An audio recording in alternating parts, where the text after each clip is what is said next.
We wrote the narrative and took it to our clients, and it was completely wrong. Johari came to Sleuth at the beginning of 2022. They had a brand new Tanzanian gin that they wanted to launch to the market.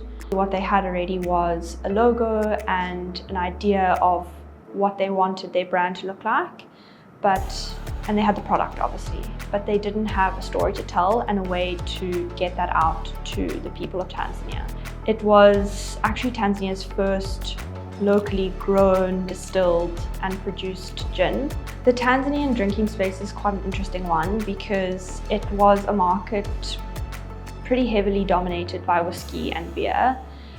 People didn't really stray too far away from what they knew and what they enjoyed. It's a very vibrant, young environment, and people there are really like on the cusp of innovation, and there's a lot of energy bubbling below the surface there, and so many people are excited about the future. Johari wanted to captivate the hearts of young Tanzanians who were the people sort of running with this movement. Their ability to be able to open up to something that was new to the market, that was something a little bit different from their norm, and that was built and created for them by their own people.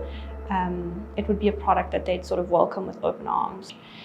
We wrote the narrative by going through our usual process, interviewing founders, interviewing a lot of the employees, doing a lot of desktop research, understanding Tanzania. It was not a space we were familiar with at all. We wrote the narrative and took it to our clients, and it was completely wrong. Our clients were so gracious and just said to us, this sounds like it's written from a foreigner's perspective. They said was that we needed to get on a plane and go to Tanzania and experience Tanzania for what it was in reality, and that's exactly what we did. And it really just showed us the importance of being able to put ourselves in context, speak to the people who will be buying this product, who will be enjoying it, who this product was built for, and really understand what they want, how they use it, their goals in life, their ambitions, sort of how they speak to one another, all the small minor details that you can't get from the internet, that sometimes you can't even pick up in interviews.